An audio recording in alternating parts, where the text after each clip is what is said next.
Oke, halo teman-teman Presiden University. Thank you very much for coming to our fifth workshop about entrepreneurial mindset and leadership for the Set Sail Biz Axel Incubation Program.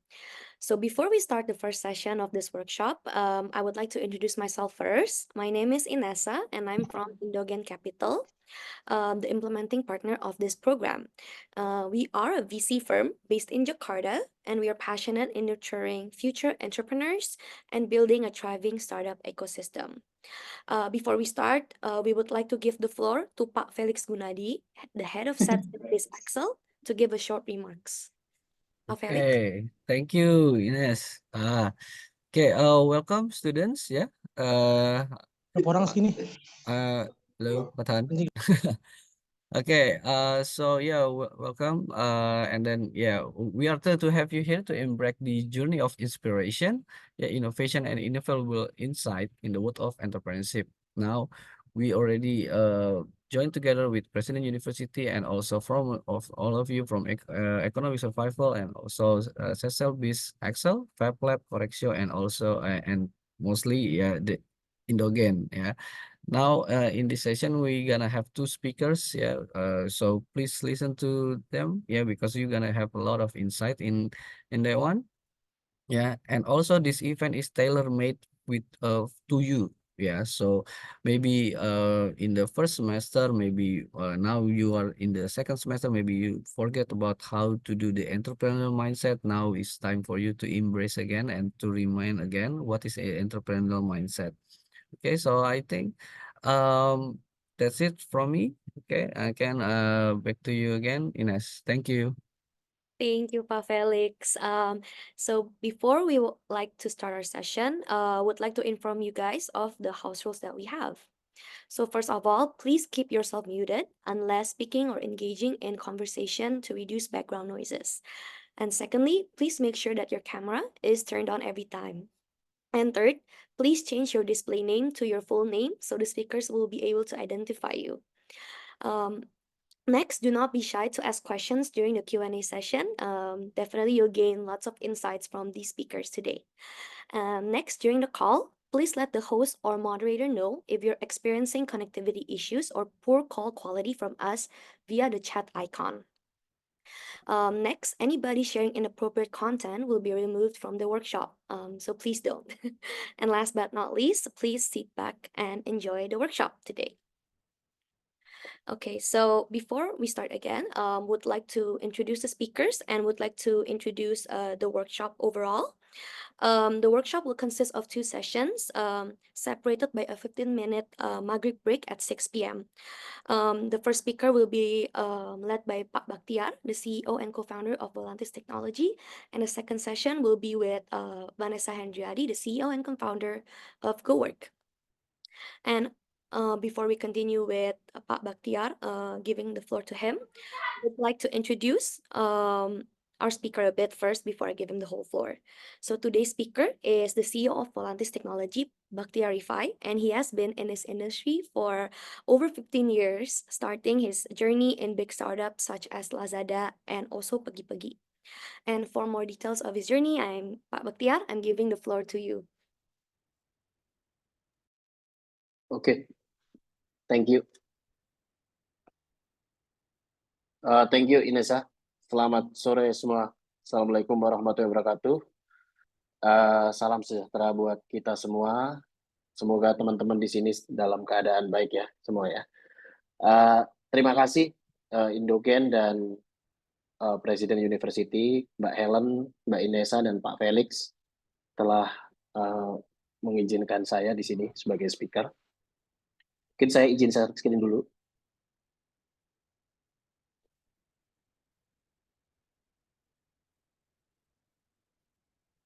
Oke.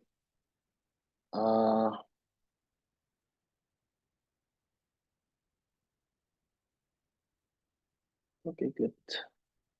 Oke. Apakah sudah kelihatan semua? Kelihatan, Pak. Sudah kelihatan, Pak. Oke, thank you. Selamat sore semua. Mungkin I will speak in bahasa and English ya. Nggak full English ataupun nggak full bahasa. Thank you. Selamat sore semuanya. Sore ini saya akan coba memaparkan ya, ini topiknya lumayan berat yang diberikan ke saya, yaitu entrepreneurial mindset dan leadership yang ada lima sub-bagian gitu ya. Jadi yang pertama 1-5. Semoga waktunya nyampe untuk 1-5 ini saya sampaikan semuanya. Mungkin lebih banyak saya akan cerita tentang perjalanan saya menemukan entrepreneurial mindset, karena mungkin kalau misalkan teori teman-teman sudah dapat semua di kampus ya. Kalau teori semuanya udah dapat di kampus, dan sekarang fokusnya lebih ke gimana sih entrepreneurial mindset itu dalam dunia nyatanya seperti apa. Oke, mungkin sedikit tentang saya nih, tadi udah sempat dibahas juga. Jadi saya sekitar 15 tahun ya di digital marketing, big data, e-commerce, dan AI ML, machine learning. Jadi Volantis sendiri bergerak di lebih ke venture builder, tapi sebelumnya kita juga support di teknologi AI dan ML juga. Di salah satu pekerjaan paling banyak saya sekarang adalah sebagai venture builder. Apa itu venture builder? Yaitu kita membantu banyak perusahaan, startup ataupun corporation untuk set up their new venture ya. Jadi kita bantu dari mulai ideation sampai ke product development sampai ke go to market. Jadi so far sih kita sudah ada sekitar 20 startup yang sudah kita launching ya. Baik itu startup ataupun corporate venture initiative. Jadi teman-teman nanti bisa saya share beberapa startupnya. Background saya S1 saya fisika, S2 Master in Technology Management, dan sekarang saya masih belajar seperti teman-teman semua di sini. Jadi saya sekarang sedang melanjutkan S2 juga di UGM, S2 yang kedua, lebih ke quantum physics ya, karena saya tertarik dengan quantum computing, jadi riset saya sekarang di quantum physics. Saya suka basket dan juga suka mancing kalau misalkan ada waktu luang gitu. Jadi teman-teman kalau punya hobi yang sama gitu. Oke, sedikit tentang Volantis. Jadi Volantis ini kita helping companies to build their next great product ya. Jadi spesialisasi kita adalah 0 to 1, jadi bukan 1 to 100 atau 1 to 1000, tapi lebih ke 0 to 1 ya. Jadi bagaimana cara kita menemukan ide, menemukan opportunity yang ada di market, and then kita create product, validate product sampai proses market validation dan launching. Nah, dari situ sampai kita mendapatkan product market fit, typically tugas kita selesai gitu untuk klien-kliennya kita. Nah, kita menggunakan teknologi big data dan AI untuk membantu pekerjaan kita di beberapa klien yang ada ya. Mohon maaf, ini ada yang Oke, Volantis sendiri sudah berdiri sejak tahun 2015, jadi sudah berapa tahun ya? Mungkin hampir 9 tahun ya, 8 tahun lebih ya. Sudah berdiri, dan kita ada 4 co-founder, saya salah satunya, dan 3 rekan saya, dan saya lebih banyak di bisnis dan juga IT juga. Karena sebagian besar dari kita memang mix ya, tidak terbagi antara hustler, hacker, dan lain sebagainya, enggak. Tapi 3 di antara kami itu semuanya bisa coding, semuanya bisa produk, dan lain sebagainya. Jadi memang secara knowledge dan secara kemampuan cukup merata. So far kami sudah powering 200 company dari tahun 2014 ya. Jadi lebih dari 200 perusahaan, tetapi kami kan perusahaan B2B, dan kerja kami sebagian besar di balik layar gitu. Jadi tidak some company yang punya produk ditaruh di depan, tidak, tapi kami lebih dari mulai ideation sampai ke launching produk, dan juga ada juga yang sifatnya bukan venture builder tetapi big data dan AI. Jadi kita mengembangkan juga beberapa big data dan teknologi AI dan lain sebagainya, termasuk yang terakhir LLM itu di beberapa company besar di Indonesia gitu ya. Nah, expertise kami di Volantis ini ada banyak ya. Yang mungkin yang relevan yang pertama tuh new ventures. Jadi kita dari mulai conduct market research, validate the market, build and launch MVP. Terus kita ada big data juga, comprehensive big data strategi dan lain sebagainya. Kita juga ada AI machine learning, implementation dan research ya. Kami juga punya beberapa PhD expert di big data yang mengerjakan basic research di big data juga untuk membuat model baru dan lain sebagainya. Kemudian ada data analytics, tentunya e-commerce, digital strategy, product strategi dan digital transformation. Jadi memang kalau secara expertise kita sangat luas, tapi kuncinya ada di digital transformation dan venture builder. Yang lain itu hanya teknologi yang dipakai untuk mensupport new ventures dan digital transformation-nya. Gitu. Nah, jadi ini core value-nya kita believe in deep tech, karena kalau kita lihat Indonesia kan negara konsumen ya, kalau kita lihat ya. Jadi hampir semua bisnis yang ada di Indonesia itu bisnis ATM gitu, amati, tiru, dan modifikasi. Nah, itu kita ingin mencoba berbeda, itu kita tidak hanya ATM gitu ya, tidak hanya amati, tiru, dan modifikasi, tetapi kita juga punya teknologi yang bisa memberikan business impact. Dan hal lain yang kita junjung adalah integritas, transparansi, dan sustainability. Jadi ini adalah core value-nya kita. Saya skip aja, mungkin saya akan masuk langsung, hopefully nanti 30 menit selesai materinya, nanti setelah 30 menit nanti kita bisa tanya jawab ya, karena biar lebih enak. Jadi what is the first thing that come to your mind kalau lo dengar kayak entrepreneurial mindset gitu kan? Ini kalau aku sendiri jujur ya, pertama kali dengar ini itu udah kayak orang mau jualan e-book gitu kalau di YouTube atau apa ya, jualan tutorial atau segala macam gitu. Nah, memang kalau kita lihat perkembangan di market gitu ya, entrepreneurial mindset ini menjadi something di luar dunia akademis ya, menjadi something yang semacam kayak ada kayak alirannya gitu ya, ada cult gitu ya. Jadi orang itu rata-rata kalau kita misalnya datang ke YouTube segala macam itu banyak yang guru gitu, guru tentang entrepreneurial mindset gitu. Dan sebagian dari mereka bagus, tapi sebagian besar dari mereka adalah orang-orang yang ingin make money dari menjual course-nya itu. Walaupun mereka sendiri tidak pernah menjalankan proses entrepreneurial itu sendiri. Jadi bagi saya, entrepreneurial mindset yang saya share sekarang itu adalah something yang saya alami. Jadi something yang saya alami dari mulai saya merintis karir sampai saat ini. Jadi ini something yang bukan textbook. Jadi kalau misalkan teman-teman ada yang kok di-compare sama textbook ini beda, di-compare sama guru yang itu berbeda, itu karena memang entrepreneurial mindset itu I think suatu proses yang unik ya, menemukan entrepreneurial mindset itu suatu proses yang unik antara satu individu dengan individu lain. Nah, pada sore hari ini saya akan coba sharing dari saya gitu ya, dari pengalaman saya pribadi, journey saya dari mulai kecil sampai menjadi startup founder seperti sekarang. Kalau secara pengertian ini kita lihat itu entrepreneurial mindset itu a set of skills that enable people to identify and make the most of opportunities, overcome and learn from setback, and succeed in variety of setting. Jadi sebenarnya kalau secara pengertian, ini pengertiannya cukup baik ya, di antara pengertian-pengertian yang lain. Intinya ada yang saya warnai ini kalau di sini.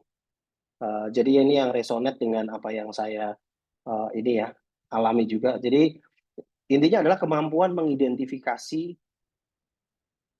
opportunity untuk overcome dan learn dari setback supaya apa? Supaya sukses gitu. Jadi intinya adalah kita bisa mengidentifikasi dan mengidentifikasi opportunity untuk overcome dan belajar dari setback atau kegagalan ya, untuk sukses gitu. Nah, sukses di sini ini saya garis bawahi karena memang kalau kita lihat di sini doesn't mean anything. Jadi kalau kita sebagai teman-teman sebagai mahasiswa, teman-teman sebagai startup founder ataupun yang lain sebagainya employee, itu this sentence doesn't mean anything karena ini nggak akan ngasih tahu kita gimana sih cara mengidentifikasi opportunity, gimana sih cara sukses gitu. Ini tidak memberitahu apa-apa. Ini hanya kata-kata yang enak dibaca tapi tidak applicable. Nah, kalau misalkan kita mengikuti kata-kata tadi, bagaimana kita sukses menjadi seorang entrepreneur, itu saya jabarkan dari pengertian tadi ya, saya jabarkan menjadi 3 gitu ya. Jadi yang pertama adalah kita harus learn the skill. Jadi belajar skill-nya, skill apa sih supaya kita sukses gitu ya. Nah, yang kedua adalah setelah kita belajar, kita bisa dong identifikasi opportunity, terus habis ketemu opportunity bisa dong kita menghadapi masalah dan lain sebagainya gitu ya. Terus kita praktekkan dengan niat dan usaha. Tapi ternyata ini doesn't mean anything karena kita kayak nanti bingung gitu. Skillnya apa nih? Mulai dari mana? Opportunity apa nih? Kita harus mulai dari mana gitu. Jadi kalau kita membaca atau belajar itu tidak actionable di sini. Jadi learning the skill-nya ya kita nggak tahu skill apa gitu. Nah, mungkin saya akan cerita untuk menjelaskan tentang skill apanya gitu ya. Dari cerita ini nanti kita coba bareng-bareng tangkap kira-kira supaya kita punya entrepreneurial mindset itu kita harus gimana. Jadi ini cerita adalah cerita pribadi saya. Waktu itu sekitar tahun 2003 ya. Tahun 2003 sampai 2006 ya. Tahun 2003 sampai 2006 itu saya masih SMA waktu itu. Jadi mungkin itu udah berpuluh-puluh tahun ya, udah lama ya. 2003 sampai 2006 saya SMA. Nah, waktu itu merupakan milestone yang sangat penting bagi saya. Kenapa? Karena waktu itu pada pertama kalinya keluarga kami punya toilet. Jadi waktu itu keluarga kami punya toilet. Sebelumnya kami nggak punya toilet. Jadi kami tinggal di daerah Jawa Tengah, daerah Pantura gitu ya. Orang tua saya tidak lulus SD, dua-duanya buta huruf. Saya anak terakhir dari 6 bersaudara. 5 saudara-saudara saya semuanya kita bekerja di warung kecil di samping Jalan Pantura. Kalau sekarang Jalan Pantura itu kan 2 jalur ya, gede gitu. Nah, kalau zaman dulu tuh kecil. Zaman dulu kecil. Jadi kami warung reot di pinggir situ dan kami tidak punya toilet. Jadi tahun-tahun itu pada saat saya SMA, pertama kali kami bisa afford toilet jongkok. Jadi kami membangun toilet di belakang rumah, toilet jongkok di situ. Nah, bisa teman-teman bayangkan bahwa rumah saat itu di seputaran saya itu temboknya tidak dari tembok, tapi temboknya dari pagar. Kalau misalnya pagar kalian tahu adalah dari bambu, anyaman bambu. Tanahnya, bawahnya, lantainya itu dari tanah liat. Jadi kita tidak ada keramik, jangankan keramik, di plester pakai semen aja tidak, jadi pakai tanah liat. Jadi sangat biasa kami sekeluarga itu cacingan, itu sangat terbiasa itu. Nah, tahun-tahun segitu itu terjadi hal yang mengubah semangat saya gitu ya untuk berusaha dan memperbaiki kehidupan dari kedua orang tua saya dan keluarga saya yang lain. Nah, waktu itu yang terjadi apa? Yang terjadi adalah warung kami, warung orang tua saya dirampok. Jadi tahun itu dirampok ya. Ini kejadian beneran dirampok. Nah, kami kerampokan, intinya modal tuh lose everything. Jadi hidup yang saat itu susah itu ya, menjadi tambah susah gitu, menjadi tambah susah. Nah, sejak saat itulah saya bertekad supaya bisa mendapatkan penghasilan yang lebih. Waktu itu saya baru dari SMA ya, jadi SMA itu kemudian saya eh, mulai berbisnis. Di usia-usia itu saya mulai berbisnis, saya tanami tanah di belakang rumah yang tanah kosong ya, tanah kosong yang punya nggak tahu punya siapa. Saya tanamin jagung, terus saya beli mentok, itik. Nah, jadi saya ternak itik tuh, dari ternak itik sama tanam jagung di situ. Jadi entrepreneurial mindset saya bukan berasal dari kuliah, bukan berasal dari buku, tapi berasal dari keterbatasan dan keterpaksaan. Dan kita waktu itu sangat susah ya, makan aja susah gitu. Jadi saya menggunakan hasil dari tanaman jagung dan mentok itu sama bebek, jual telurnya tiap pagi untuk bayar sekolah SMA.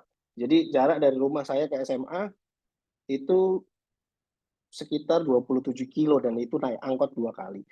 Nah, tiap hari cita-cita saya pada waktu itu tidak membuat startup. Saya tidak kebayang yang namanya startup.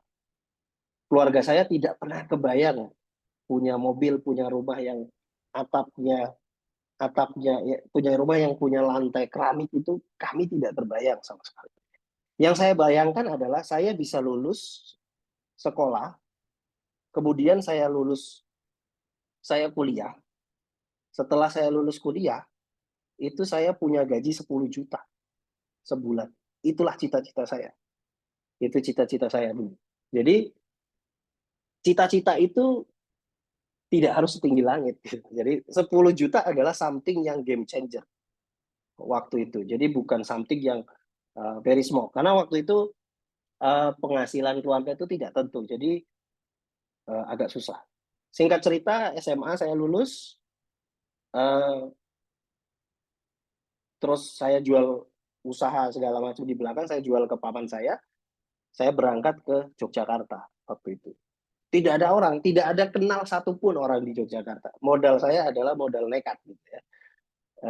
Modal nekat ke Yogyakarta, mencari beasiswa, alhamdulillah dapat beasiswa di UGM. Nah, saya dapat beasiswa di UGM jurusan fisika karena saya suka planet-planet gitu. Saya kalau nonton di TV tetangga itu dulu ada di TPI itu ada yang acara TV planet-planet itu, saya suka, jadi saya masuk ke situ. Terus ada buku waktu itu dari Erlangga, buku SMA, itu penulisnya Bob Foster namanya. Itu jurusannya teknik elektro dan buku fisikanya menarik.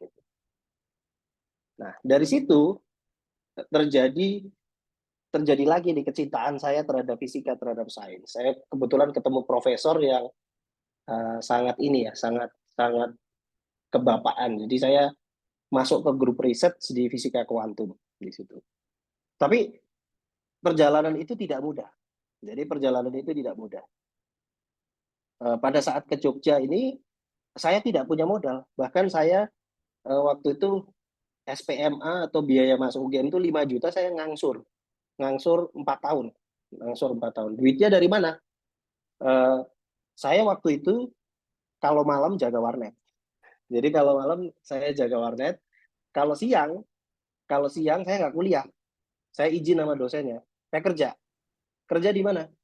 Kerja di, kalau teman-teman tahu ada Neutron Jogja ya, kayak Primagama tapi yang lokal lah di Jogja itu, Neutron. Saya ngajar matematika, bahasa Inggris, bahasa Indonesia, biologi di situ. Jadi saya ngajar sejam 9.000 waktu itu. Saya ngajar, malamnya jaga warnet. Nah, dari jaga warnet itu, kemudian saya googling nih. Waktu itu kecepatan warnet cuma 2 kilobyte per second. Ya, jadi 2 kilobyte per second. Tidak seperti sekarang yang kita streaming take it for granted. Dulu download satu film mungkin bisa seharian, gitu ya. Tidak kayak sekarang. Makanya kita copy ke flash disk segala macam, burning ke CD segala macam. Nah, jadi informasi itu nggak mudah. Akhirnya saya belajar digital marketing. Saya belajar digital marketing, gimana sih cara make money online. Itu kalau teman-teman tahu, apapun saya lakukan. Apapun saya lakukan. Dari mulai jualan dropshipper, dari barang ke Amazon, dari ini segala macam, itu saya lakukan untuk bertahan hidup. Nah, singkat cerita, 2008 saya ketemu dengan partner saya, Gayu, yang juga di Fisika, itu dia desainer. Jadi, waktu itu saya membuka lapak di Kaskus. Waktu itu nggak ada yang lain ya. Buka lapak di Kaskus, jasa membuat web design. Nah, dari situlah saya belajar programming. Dari situ saya belajar programming. Dari web design itu kemudian saya buka jasa pembuatan website dan sistem informasi. Waktu itu udah mulai tahu tender segala macam. Jadi saya ke pemerintah daerah membuatkan website dan lain sebagainya. Saya udah mulai keliling-keliling tuh. Udah mulai keliling-keliling. Karena sampai saat itu kondisi ekonomi keluarga saya jelek ya. Dan pada saat kuliah saya nggak dikirim, tapi saya malah menghidupi keluarga saya yang ada di rumah, yang orang tua saya yang semakin sudah sepuh ya, sudah tua, saya bantu lah gitu ya, beserta keluarga-keluarga saya yang lain. Jadi kita buat namanya CV yang namanya Jogja Web Service. Nah, di situ saya mulai membangun yang namanya web service, web design, web development, jasa SEO, sampai ke pembuatan, sampai akhirnya kita ekspansi bisnis ke web hosting. Jadi waktu itu hosting itu susah ya, nggak semudah sekarang ada cloud segala macam. Dulu hosting itu pakainya virtual server, VPS. Jadi saya jualan virtual server, jualan domain dan lain sebagainya. Sampai perusahaan itu gede. Nah, dari cerita itu, kalau kita balik lagi ke pengertian ini, ini pengertian ini mulainya dari mana gitu? Nah, saya ingin memberi gambaran konkret bahwa pengertian seperti ini itu tidak semata-mata kita bisa implementasikan. Apa yang ada di buku itu tidak semata-mata bisa kita implementasikan. Jadi dari story itu saya punya kesimpulan versi saya bagaimana cara menemukan mindset entrepreneurship. Itu ada 6. Yang pertama adalah sukses itu sebuah perjalanan. Sukses is a journey. Jadi skill-nya itu tidak kita pelajari di depan gitu. Jadi kesalahan majority orang mau jadi pengusaha adalah terlalu banyak belajar. Jadi pada saat saya mulai, saya itu hanya anak generasi pertama, saya generasi pertama yang literate. Literally, saya generasi pertama yang literate karena kedua orang tua saya illiterate. Apakah pada saat saya datang itu saya punya entrepreneurship mindset, saya ngikut kursus siapa? Tidak. Itu datang, skill itu datang along the way, yang saya acquire along the way. Ini penting karena kadang-kadang kita takut memulai sesuatu gitu ya. Kita udah lulus S1, sudah pinter, sudah sekolah di Presiden University dan universitas yang lain gitu, dengan program entrepreneurship yang sudah sangat maju, tetapi dengan bekal itu semua pun kita takut gitu kadang-kadang gitu. Nah, makanya moral of the story-nya ya jangan takut gitu, karena sukses itu journey.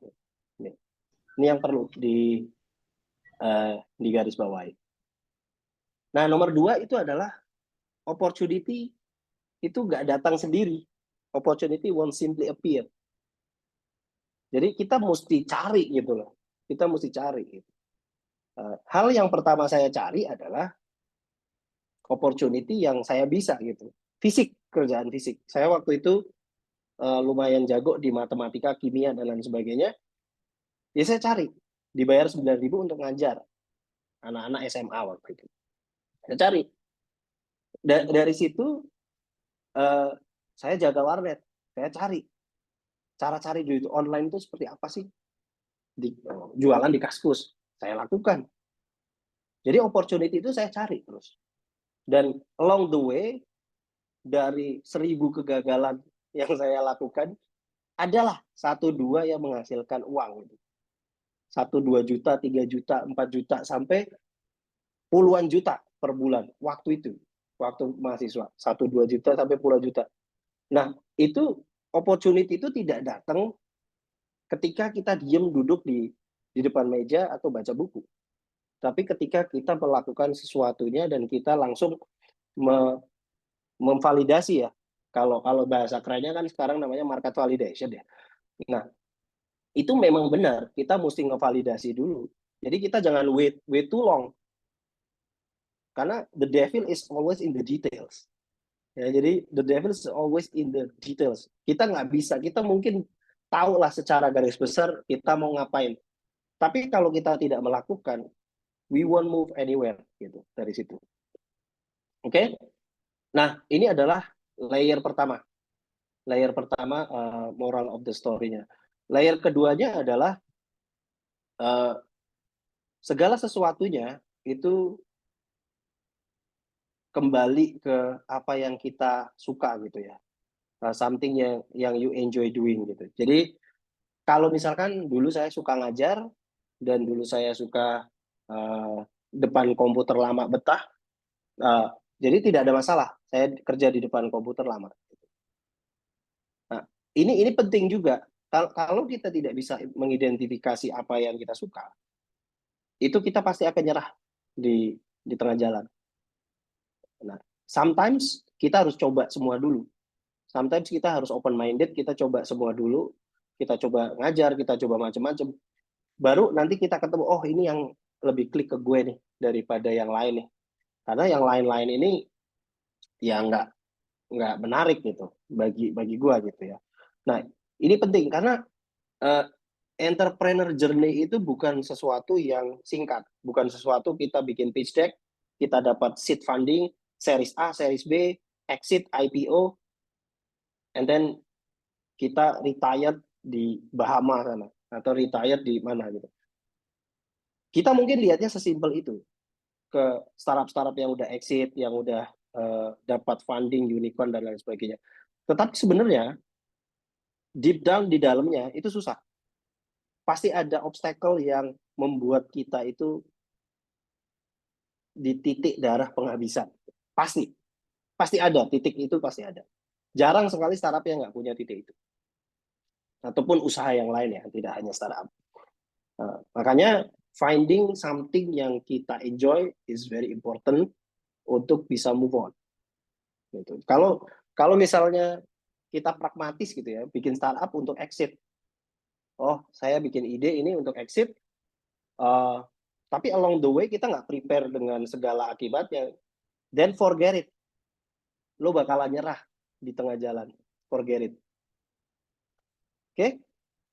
Selanjutnya adalah the more you seek, the more you learn.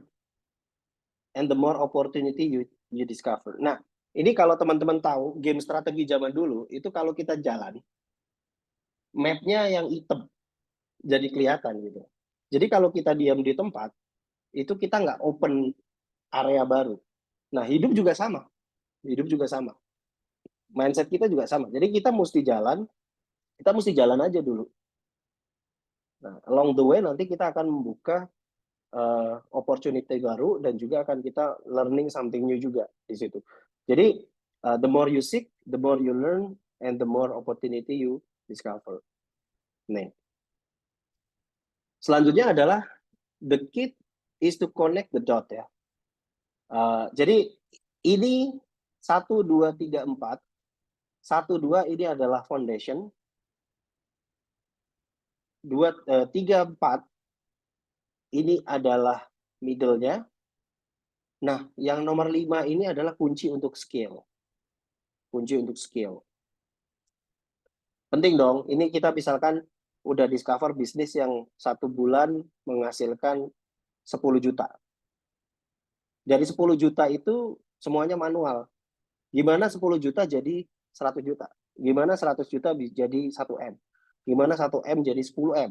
10M gimana jadi 100M? Nah, how to 10x itu adalah connecting the dot di sini. Jadi semua pengalaman-pengalaman yang ada di sini kita connecting the dot, and then offer something yang bisa scale. Ini adalah proses scale kalau menurut versi saya. Nah, nomor 6 ini, mohon maaf, nomor 6 adalah something yang mengingatkan kita untuk segera mulai. Kenapa? Karena kita kadang malu gitu. Pertama kali mulai itu produk kita belum bagus, kitanya belum punya pengalaman. Tapi we always start from somewhere gitu. Nggak langsung, semua orang sukses itu nggak langsung sukses gitu loh. Kita semuanya pernah berada di bangku pendidikan, kita pernah gagal gitu. Jadi ya ingat aja bahwa kegagalan kita itu nobody will remember gitu loh. Tapi sekalinya kita berhasil, kita bakalan dapat benefitnya. Jadi jangan terlalu perfeksionis. Jadi kalau kita sudah suka bidangnya, ya kita bisa embrace the process and then celebrate the progress ya along the way ya gitu. Jadi ini adalah moral of the story dari cerita saya. Dan pada saat saya berada di sini di Connect the Dot, yang saya pikirkan adalah gimana saya bisa memutuskan rantai kemiskinan di keluarga saya. Jadi misalkan I earn segini, gimana caranya keluarga inti ini bisa naik kelas gitu. Tidak hanya di situ gitu. Tapi doing something yang I love gitu, which is gabungan antara sains, teknologi, dan marketing gitu. Makanya saya ambil waktu itu di tahun 2013 saya belajar machine learning dan AI waktu itu. Self-taught. Belajar ikut kursusnya MIT yang di YouTube gratisan itu, belajar sendiri self-taught. Sampai sekarang akhirnya bisa mendirikan Volantis. Jadi moral of the story-nya adalah jangan lupa bahwa sukses itu perjalanan ya. Jadi lo nggak bisa planning di awal gitu ya. Lo nggak bisa planning gue sukses gue seperti ini, nggak bisa. Ya lo mulai aja gitu. Skillnya apa lo bakalan ketemu lah. Pokoknya sepanjang jalan itu kalau lo nggak tahu, ya itu berarti skill yang lo butuh jalankan. Contoh lain adalah pada saat saya tahun 2015 saya mendapatkan pre-seed funding di perusahaan saya. Waktu itu saya teknologi oke, marketing oke, udah pede lah, udah pede gitu, udah biasa udah biasa relationship with people segala macam, udah pernah jadi GM di perusahaan multinasional, jadi waktu itu udah lumayan pede. Tetapi pada saat pre-seed yang disodorin ke saya adalah dokumen setebal ini, itu term sheet sama shareholder agreement. Wah, itu setengah mati. Ini nggak apa? Ini apa nih? Ini dokumen apa nih? Nggak tahu. Jadi saya disodorin sama investor pre-seed saya, dokumen tebal, mereka pakai lawyer, yang saya harus tanda tangan. Tapi saya nggak ngerti ini isinya apa. Ya udah, berarti kita earn skill along the way. Saya belajar. Saya tanya ke teman-teman yang ada di visi, saya tanya ke teman-teman yang ada di akselerator. Ini tuh apa sih? Ini tuh maksudnya apa sih kata-kata ini? Ini tuh maksudnya apa? Nah, jadi memang kalau kita menunggu pinter dulu, ya kita nggak akan start gitu. Buktinya waktu itu saya nggak ngerti tentang term sheet dan lain sebagainya, investor tetap invest gitu. Yang dilihat adalah ability founder untuk adapt, bukan kemampuan atau kemampuan founder untuk mengerti segala hal. Jadi adaptability itu penting. Gitu. Itu contoh lain. Oke, jadi dari itu semua, ya, dari ini semua, summary-nya kira-kira seperti ini. Untuk mencapai entrepreneurial mindset, itu yang perlu kita lakukan adalah 5 hal ini. Ini mungkin terlihat superficial, terlihat ya Ya, itu semua orang tahu. Tapi ini yang saya lakukan. Can do attitude. Atau foolish aja. Ya kita pokoknya kita jalan dulu. Positif aja. Positif pasti ketemu jalannya. Kita jalanin dulu. And then learn from mistake. Jadi kadang pada saat kita gerak, kita nggak learn from mistake. Jadi kita jatuh ke lubang yang sama berulang-ulang. Along the way, with enough mistake, eventually kita bakalan ada something yang sukses. Nah, itu yang menurut saya entrepreneurial mindset. Jadi bukan masalah teman-teman di sini itu belajar manajemen, bukan masalah teman-teman di sini ngerti ekonometrika, bukan masalah teman-teman di sini ngerti ngitung valuasi seperti apa. Tapi ini,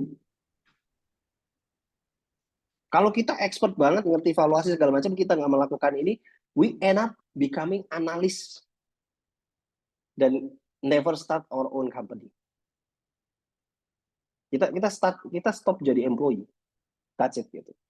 Nah, makanya ya nggak ada yang certain di dunia ini. Ya udah, let's go aja gitu. Yang keempat, ini adalah something yang saya learn pada saat saya punya seed funding. Find a great mentor. Jadi saya termasuk beruntung karena pada saat saya start startup, saya punya beberapa mantan bos, beberapa teman yang saya reach out directly, yang sudah ada divisi dan di industri itu yang mau mengajari saya. Nah, the things with mentor yang sangat penting adalah kita bisa save a lot of time. Jadi kita nggak perlu ngulangin kesalahan dia 10 tahun membangun bisnis tertentu ya. Misalkan saya waktu itu di Big Data dan AI untuk digital advertising. Nah, waktu itu saya mentorship sama salah satu managing partner VC yang pernah start perusahaan advertising dan gagal. Saya tanya, kenapa gagal? Dan kebanyakan mentor, kalau ditanya, mereka happy. Jadi saya end up becoming good friend with him. Dan dia explain selama berjam-jam. Pak, saya mau tanya ini. Ya udah, ngopi ke sini. Saya diajarin berjam-jam gratis. Nah, find a great mentor. Bahkan pada saat saya membangun MVP, membangun produk, itu dia menjadi investor pertama dan angel investor dan nge-refer saya ke beberapa visi yang lain. Jadi find a great mentor karena mentor ini penting banget untuk save time. Kita nggak perlu mengulangin kesalahan yang sama. Terus kita juga bisa mengextend networknya kita karena diakui atau tidak ya, the hardest things di Indonesia itu adalah networking. Kalau orang kayak saya yang datang dari kota kecil di Jawa Tengah, bukan anak siapa-siapa, datang ke Jakarta waktu itu misalkan, datang ke Jakarta, paling saya jadi karyawan atau jadi buruh. That's it. Susah, nggak bisa. Nah, kalau sekarang teman-teman Presiden University is a very good university dengan program entrepreneurship, mengundang visi seperti ini, manfaatkan itu dengan baik untuk networking. Nggak usah malu, karena kita semua pernah berada di posisi itu gitu loh. Jadi mentor-mentor yang di sini dari Indogen, dari Setsail, dari macam-macam itu pernah berada di posisi yang di bawah gitu. Jadi they will with open hand gitu bakalan bantu kita. Dan mentor ini bakalan kemana-mana. Gitu. Ini penting ya, penting untuk great mentor. Networking. Ini disertai dengan niat dan usaha. Setidaknya dari sini kita tahu where to go-nya. Bukan end goal-nya ya. Jadi yang saya bicarakan di sini adalah perjalanan entrepreneurship itu tidak semerta-merta langsung keren gitu. Langsung pingin bangun roket, pingin apa di depan itu. Boleh kalau seperti itu. Mungkin kalau misalkan teman-teman di sini generasi kedua, generasi ketiga yang sudah lumayan mapan, itu bisa lebih jauh roadmap-nya. Tapi kalau teman-teman generasi pertama, it's very hard. naik tingkatan dari miskin ke middle class is very very hard. It's very very hard. You have nobody, you are nobody. Kita nggak tahu harus connect ke siapa. It's very very hard. Tapi dari middle class ke atas also very hard. Naik ke top 1% dari middle class ke top 1% sangat berat. Padahal top 1% di Indonesia kalau nggak salah net worth-nya cuma 1 M ya. Punya uang 1 miliar cash di Indonesia itu kalau nggak salah ya, itu sudah top 1% kalau tidak salah. Jadi dari middle class ke top 1%, punya disposable income sampai ke top 1% itu juga susah gitu. Jadi ini yang harus diperlukan, bukan kursus, bukan kuliah, S2, S3 dan lain sebagainya. S2, S3 help. Ya, kuliah help. Tapi yang paling penting adalah kita berani mencoba. Kita punya positif dan can do attitude, and then kita bisa learn from mistake. Kita humble enough untuk bisa mendengarkan nasihat orang, karena ada orang yang terlalu pintar gitu. Jadi sudah sangat pintar di bidangnya sehingga nasihat orang itu tidak diabaikan. Ini terjadi banyak di startup. Gagal, produknya gagal karena terlalu pintar. Jadi pada saat kita membangun produk, yang kita pikirkan adalah produk mindset.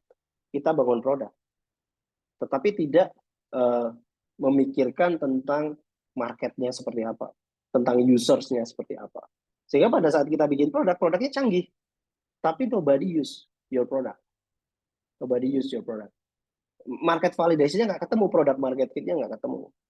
Itu besar banget, itu banyak banget. Kalau teman-teman bisa dicek ya statistiknya, startup yang kehabisan uang sebelum produknya jadi di Indonesia itu berapa? Banyak. Sebelum produknya jadi. Bahkan ada yang sudah spending puluhan juta dolar,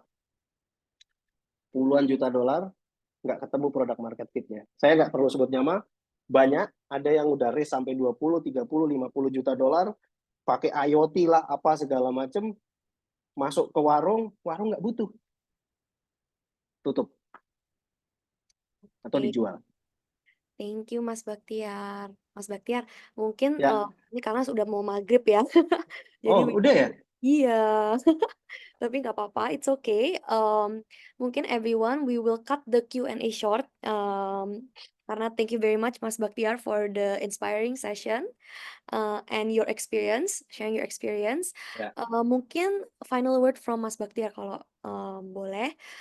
Any final advice atau kayak something like one word untuk kelas atau teman-teman yang di set sale ini yang Mas Baktiar ingin mention final remarks.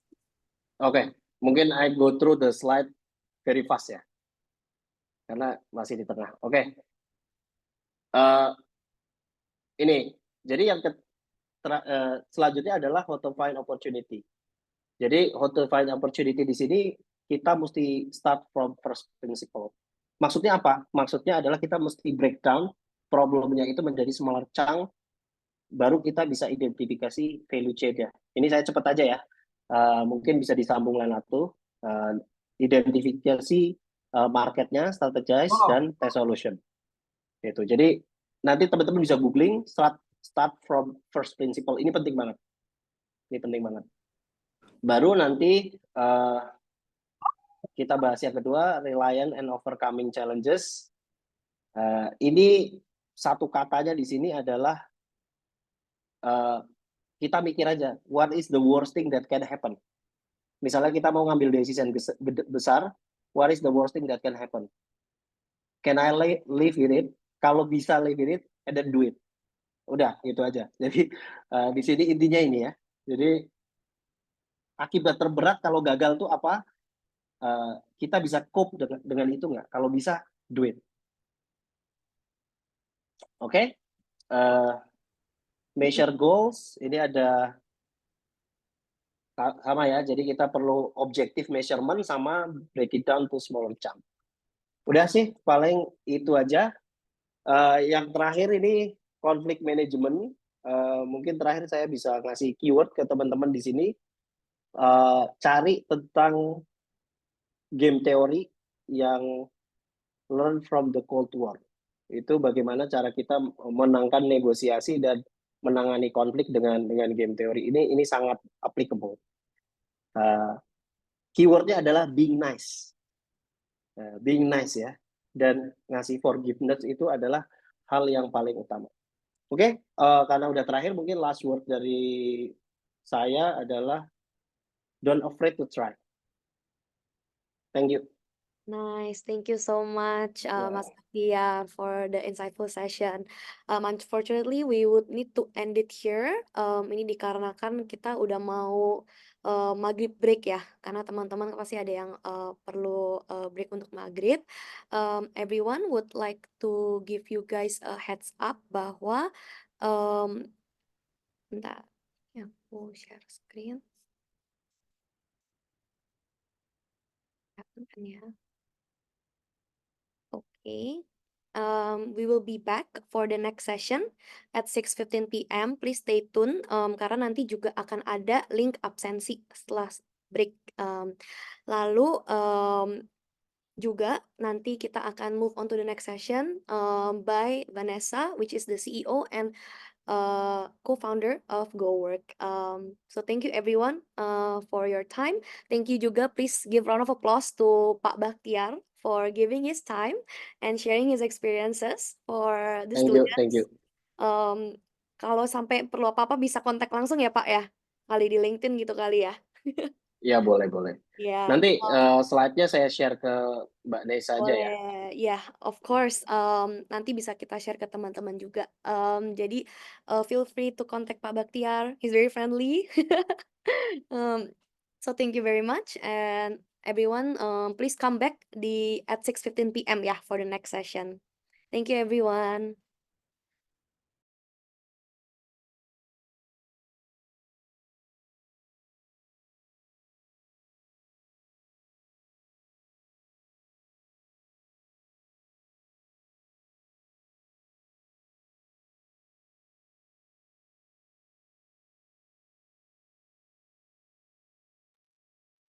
Aku pamit dulu ya, teman-teman ya, semua ya. Oke, thank you Pak Baktiar. Thank you, thank Oke, you. makasih Mas Yo, atas waktunya. thank you. Bye-bye. Thank you.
Hai semua.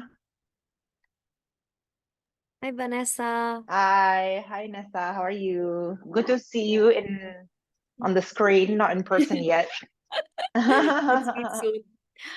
We're gonna start in around like 2 or 3 minutes. We're gonna wait Boleh? for everyone to join in. And Boleh? we can start the fireside chat. Okay. So it's just gonna be a relaxing chat. Yeah, of course. I'm still in the office. I thought I was gonna be able to do this at home, tapi baru kelar meeting, jadi akhirnya nggak jadi pulang. Uh, But thank you for relieving me from creating a PowerPoint presentation because I thought this is much easier.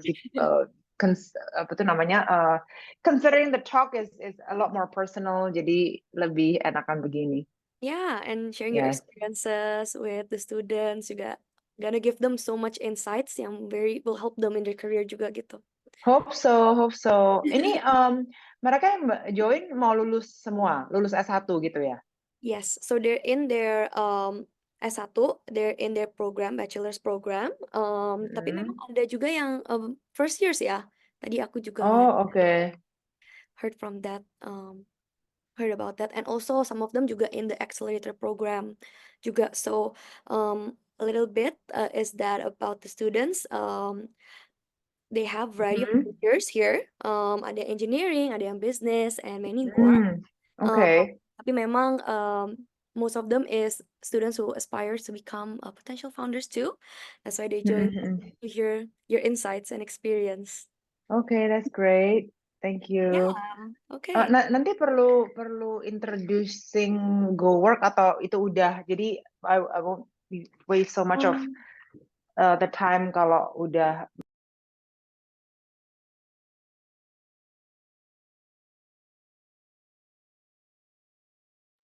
Okay, everyone. Before we start, would like to also remind everyone bahwa there's an absence link in the chat icon that has been shared by SatSailBiz Excel admin ya. So please fill that out for your absence gitu. And I think we're gonna share that one more time at the end of our chat before we finish up. Thank you very much.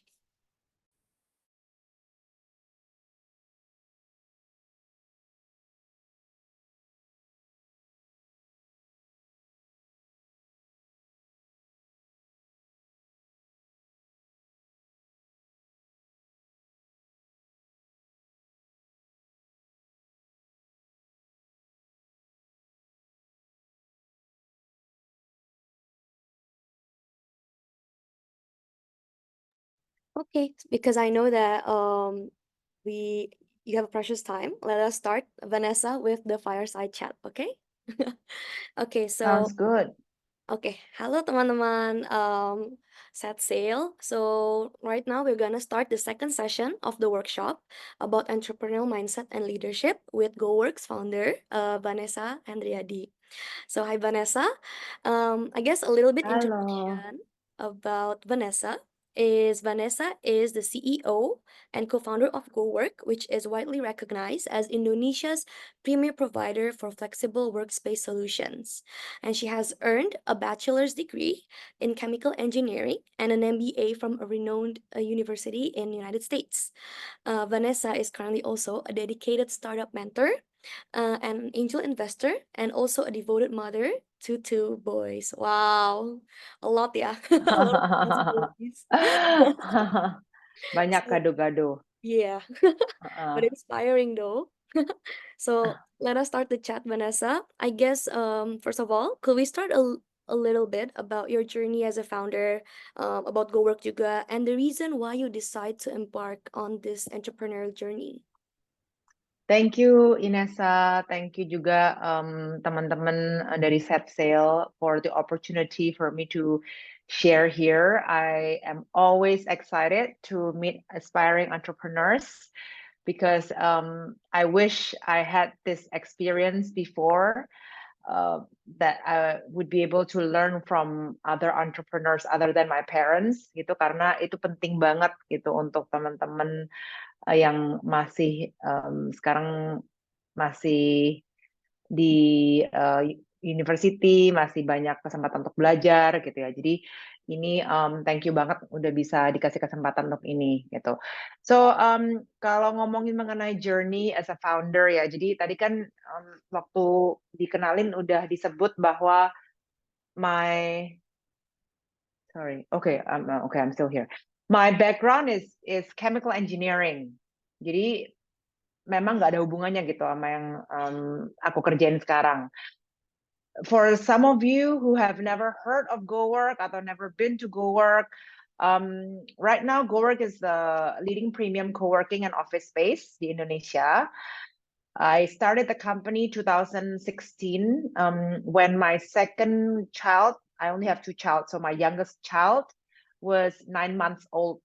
Jadi waktu itu anak pertama masih 1,5 tahun, anak pertama udah 2 tahun, anak pertama masih 9 bulan gitu ya, anak kedua masih 9 bulan, terus udah kepingin balik kerja gitu ya kan, dan memang the journey was actually a bit unplanned because I started with a career in the US after I graduated from MBA. Balik diminta untuk join family business gitu. But I think I had a choice to follow my heart, even the world and my family expected me to follow a different path, which is to join the family business gitu. Karena deep inside I had a different calling. I had a call to be an entrepreneur and create something that would make a meaningful impact. So I did quit my family business before I started GoWork. Waktu itu sempat 2 atau 3 tahun gitu trying to figure out what is it that I wanted to create, or what is it that I wanted to do. Luckily, I'm married to a serial entrepreneur, so I learned so much from him, and he knew what I was going through when I started GoWork. My husband now is an entrepreneur. I'm sorry, my husband now is a VC. Jadi awalnya serial entrepreneur, terus sekarang jadi VC, and he deals a lot with entrepreneurs. And so that was, I think, a very, very important part of me finding support system in my family to be able to help me to go through the journey. So again, I embarked in this journey because I had a why at that time, karena aku sendiri juga masih solo founder gitu ya. Waktu itu susah banget gitu untuk ngatur dari antara growing the business and the family. But the why for me is really about changing the way people work and collaborate in Indonesia. Waktu 2016 tuh kelihatan banget gitu kebutuhannya ya, karena 3 tahun sebelumnya I was very involved in managing the real estate of the family business. Terus I saw a future where we shared workspace and we could foster innovation, we could connect people, and really help dreams flourish, right? So that vision fueled my determination, and it continues to drive me every day. Okay, thank you very much, Vanessa. Very interesting journey that you have. I guess relating to your journey itself, after being an entrepreneur for quite a while, for a few years, what's your favorite and hardest part of being an entrepreneur? My best and worst moments gitu ya. Yes. Out of the past, okay. Yang paling menyenangkan, I guess, yang memberikan arti gitu ya, the one that gives meaning is really about the opportunity for entrepreneurs to solve so many problems. Ya, kalau kita melihat banyaknya masalah gitu ya di Indonesia atau di dunia gitu, terus kita kayak bener-bener gatel untuk, aduh, kenapa ya nggak ada solusi seperti ini, kenapa kok solusi yang ada tidak menyelesaikan masalah yang ada, atau itu masalah kita sendiri gitu. So I think a lot of entrepreneurs are driven by their own problem. Maybe you guys have heard this before, because that is the easiest one to solve.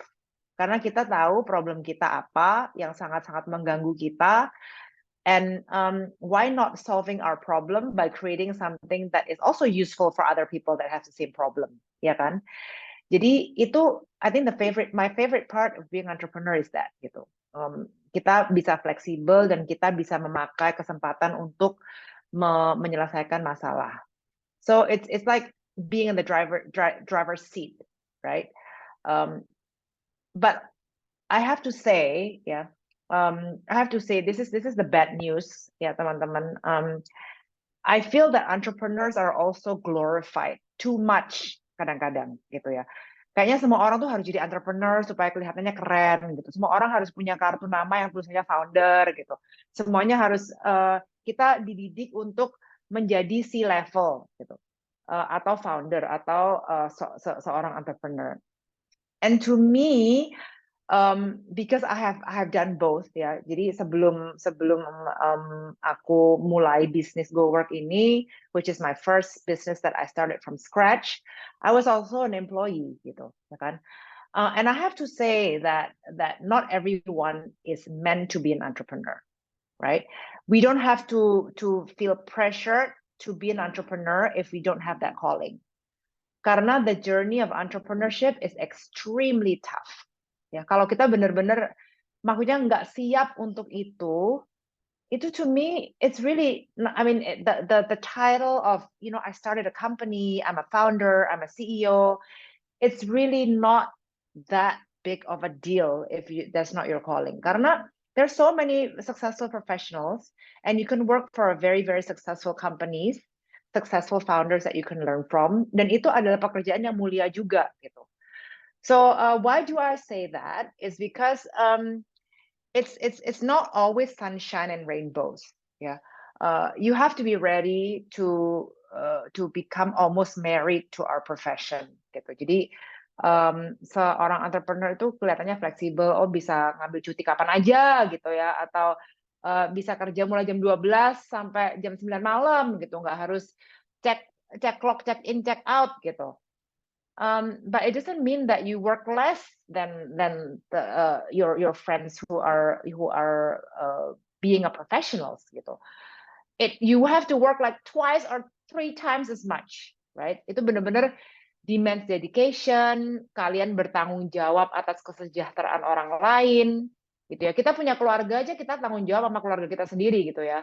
But if you're an entrepreneur and you have team that work for you, you have to pay these people and they have families gitu kan ya. Terus kalau kita nggak bisa meet ends meet if the company is constantly losing money atau we cannot raise funds, kita cara bayar mereka gimana gitu ya kan. So it really, really demands a dedication. It's sometimes most of the time at the expense of work-life balance. Udah nggak ada gitu, maksudnya work-life balance ya kita atur sendiri deh, work-life integration gitu, harus nyambung jadi satu gitu. So of course dari teman-teman ada yang there are males and female audience here. I'm not saying that it's easier for males or harder for females, not necessarily. I just feel that ya itu panggilan aja sih gitu, dan kita harus tahu sebelum kita decide, okay, I want to do this gitu ya, aku mau mulai suatu bisnis atau aku mau menjadi seorang entrepreneur, itu kita benar-benar harus siap. Dan seorang founder itu bukan harus yang memulai bisnis dari nol. Kita kan bisa juga, oh aku mau tetap jadi profesional, tapi misalnya aku mau ngambil franchise gitu misalnya. I mean, you can do that too. I'm just saying that's the hard truth, right? I know that this is an entrepreneurship workshop and I should be able to encourage everybody here to be an entrepreneur, but unfortunately I don't want to do that because that's a lie. Of course, there's a bad and good thing lah ya. In this Yes, industry. exactly. And giving them Exactly. the harsh truth juga, you know, it's gonna be helpful to them so that they know what they're going for when they start something basically, right? Iya, betul. Karena kalau kita nggak suka sama kerjaan kita bisa ganti kerjaan kan. Tinggal 1 bulan notice gitu, terus punya kerjaan baru, terus gajinya naik gitu 20%. Tapi kalau jadi entrepreneur, you cannot do that. Definitely. So it has to be really like you have to have a very strong passion of solving something. And I guess it actually moves up to my next question. So building a startup, it requires resilience, right? Can you share a time when you faced setbacks or failures and how were you able to bounce back from it? And also, pasti at that time you definitely will feel stressful. So how did Mm-mm. you manage that stress, during that period of time? Ya, kalau ngomongin setback sih nggak ada habisnya ya. Tentunya there are so many great moments, right, that we celebrate at GoWork. So many amazing memories gitu, because memang I built a culture di GoWork itu di mana kita harus bisa celebrate small wins gitu.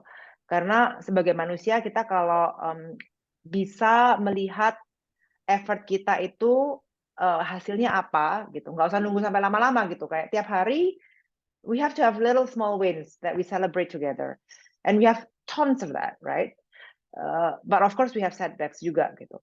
Contoh yang paling besar sih tentunya COVID ya, tentunya COVID, pandemi, semua bisnis terpengaruh oleh COVID ya. Ada yang pengaruhnya positif banget ya kan, kayak all the e-commerce and all the grocery like platform makes so much money, right? All the e-learning platform makes so much money. Zoom makes so much money. I want to say it to Zoom. Yeah, exactly. Tapi bisnis kita karena itu office space, tentunya yang terkena dampaknya langsung gitu, benar-benar heads on, kayak collision heads on gitu ya kan, karena apapun yang kita lakukan, usaha apapun yang kita lakukan tidak akan bisa berhasil kalau memang orang nggak boleh kerja gitu, orang nggak boleh keluar rumah, gimana caranya kerja gitu kan ya.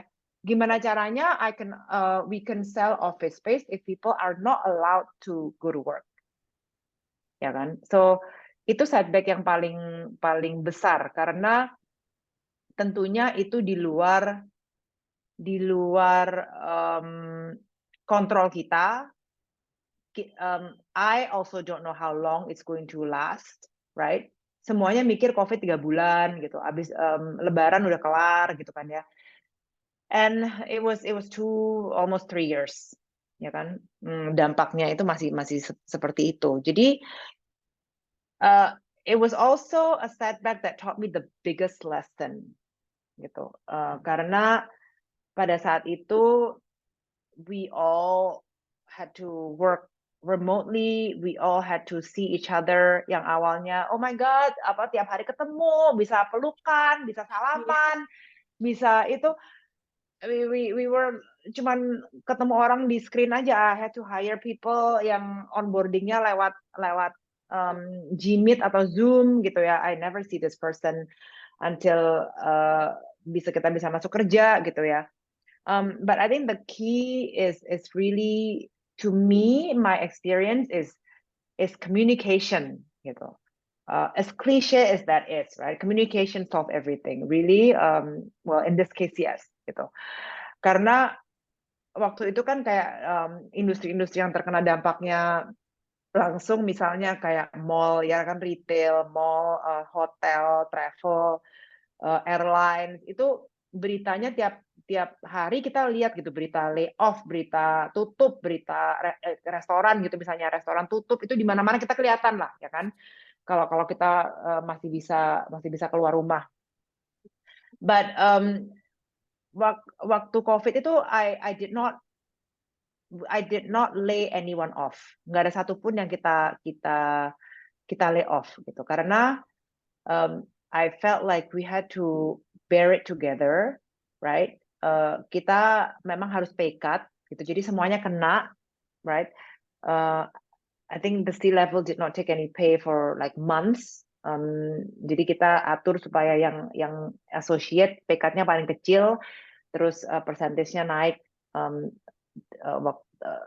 seiring sama levelnya naik gitu ya kan. So we need to make sure that everybody still have a job. Terus setiap pagi kita adain morning huddle. I mean, that's our tradition. It's not just only COVID, but it's only our tradition since day one. I started the company, which is basically semuanya ketemu, ya kan, ketemu online, terus kita share 5 menit gitu, sharing small wins. Terus hari itu ada challenge apa, terus fokusnya apa gitu ya. Terus kita say things that we're grateful for that day.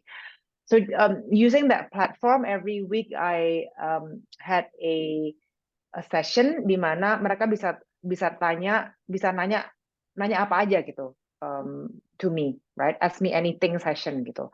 They can ask me about the business, they can ask me about how the company is doing, they can ask me about the plan, they can ask me about how I feel, apa aja lah gitu. Pokoknya sekali seminggu, anyone in the company can ask me anything, and if I don't know the answer, I will say I don't know, right? Dan itu sangat-sangat membantu semua orang, semua employee kita yang ada di GoWork untuk merasa bahwa the management and me myself are sharing everything that I know, gitu, right?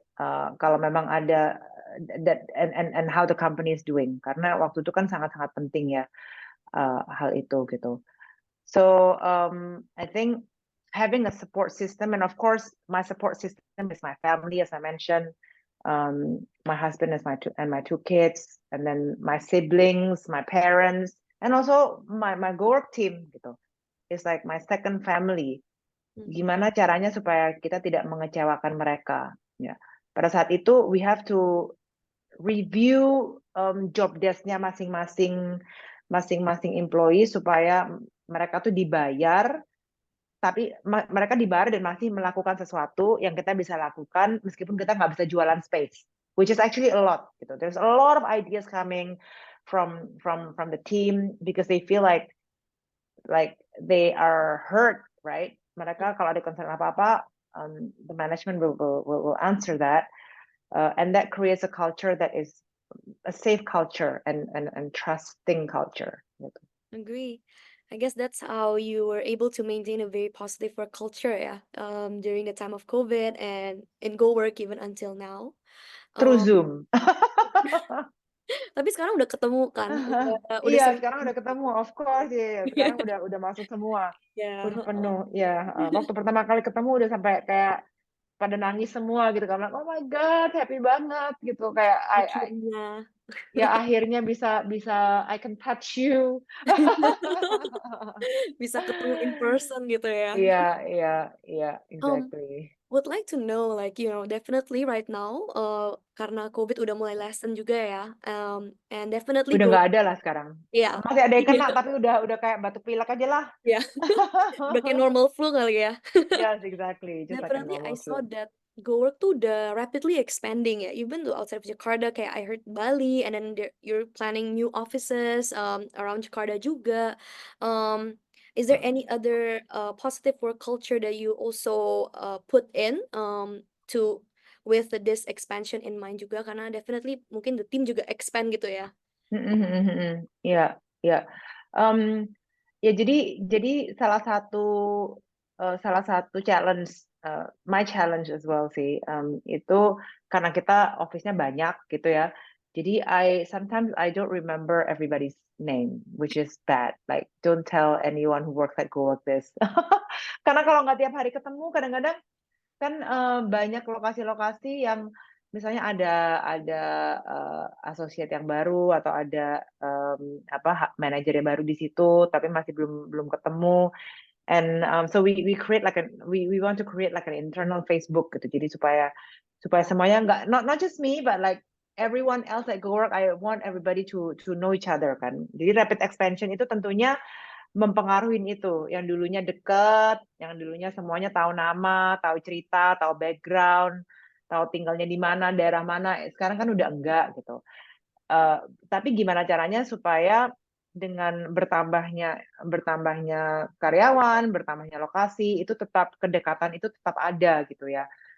So what I do with the team, tentunya kalau management level, we have a management catch up every month gitu, and I encourage everybody to have to share a personal story, Jadi nggak cuma presentasinya mengenai kerjaan aja gitu ya, tapi dibuka dengan sharing like a 1 minute personal story yang mereka mau share, baik itu family-nya atau baik itu mereka baru visit tempat baru apa, atau nonton movie apa, atau lagi belajar apa gitu ya. So I think that creates that closeness. And of course, they do that as well with their departments and their team when they do a weekly catch up. Terus tiap quarter kita ngadain town hall. As a matter of fact, there's a town hall tomorrow that I need to prepare for, but I haven't prepared for it yet. Itu semuanya hadir. Jadi ada 120 employees.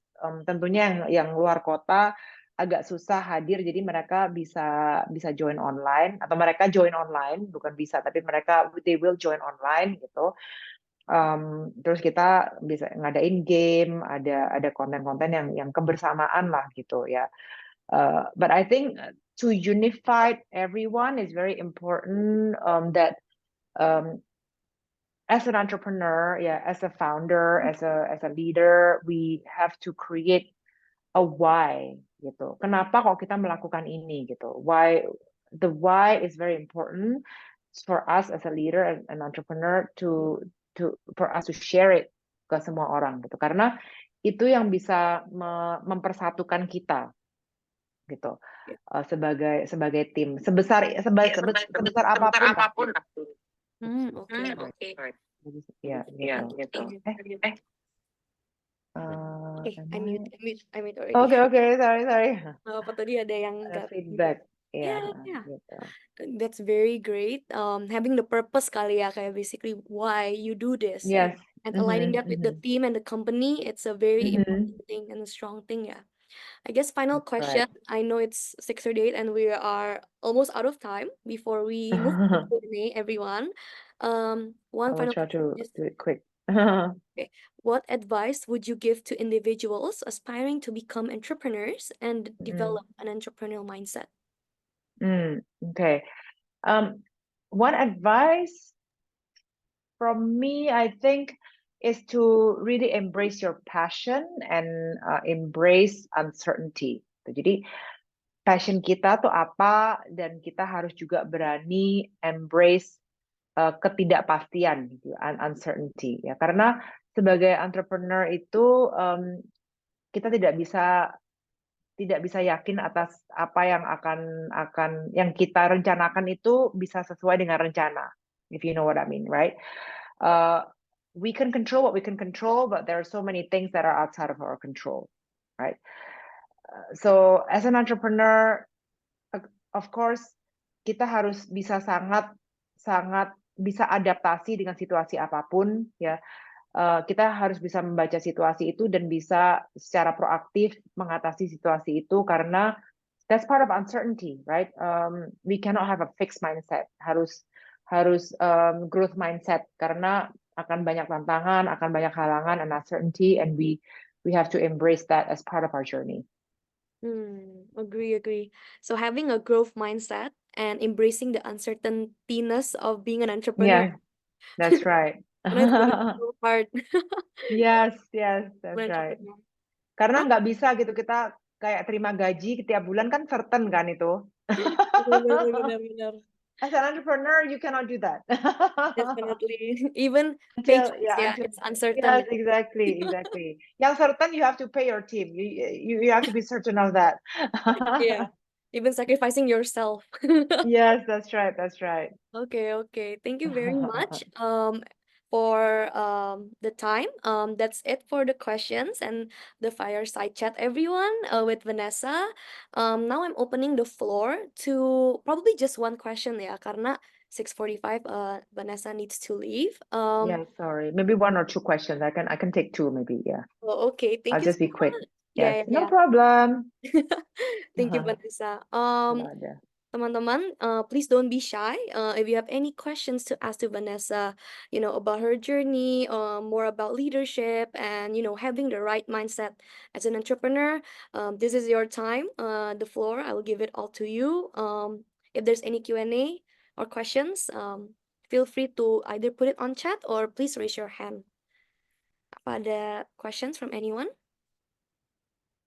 Nah, kita lihat nih yang apa murid-muridnya yang murid-murid kritis atau yang malu. Oh, kayaknya masih malu-malu deh. Padahal belum ketemu nih ya, cuma di screen doang. Oh, tuh ada satu orang. Would you mind to unmute, Yedis? Coba ada satu question nih. Someone raise their hand. Oke, halo. Halo, Halo, ma'am. halo I Yedis. introduce myself, Yedis Rantisna Baban, and I'm majoring in Law batch 2023. Oh, nice. And I want to ask you, but can I speak in bahasa? Boleh dong. Nah, nah, tadi kan Ibu sempat menjelaskan dan menceritakan beberapa pengalamannya, dan Mm-mm. jujur, wah, gitu rasanya kayak mulai ada kerasa ketertarikan dalam dunia bisnis. Ya. Dan juga Yedis bertanya tentang sebelumnya Yedis jelasin dulu sebentar karena takutnya mungkin biar lebih inilah, karena di kelas Yedis itu ada project di mata kuliah tentang membuat suatu bisnis. Nah, dan Yedis jujur belum begitu mendalami tentang bisnis yang Yedis coba bangun. Yedis pengen nanya cara untuk mendapatkan, bisa kita bilang customer atau seseorang konsumen yang sudah memiliki rasa keinginan atau ketertarikan dengan I'm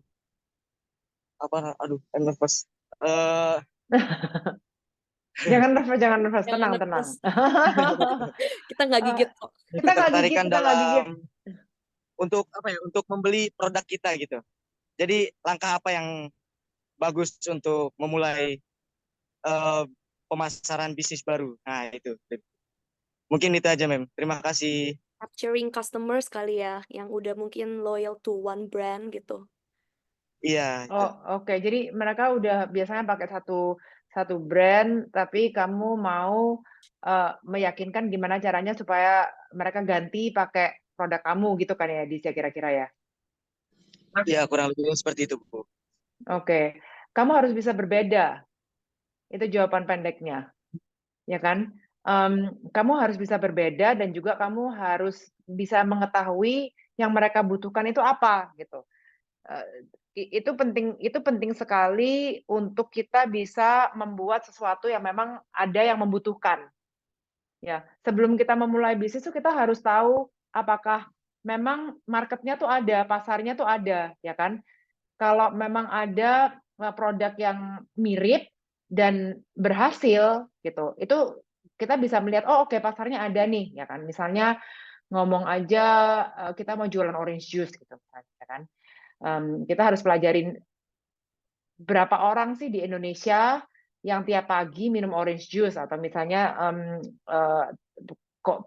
konsumsi orange juice di kota Jakarta lah. Itu kamu harus tahu caranya mengambil data itu bagaimana. Lalu kamu sekarang mau jualan orange juice brand cap baru gitu misalnya. Ya kamu harus bisa membuat sesuatu yang berbeda. Ya kan?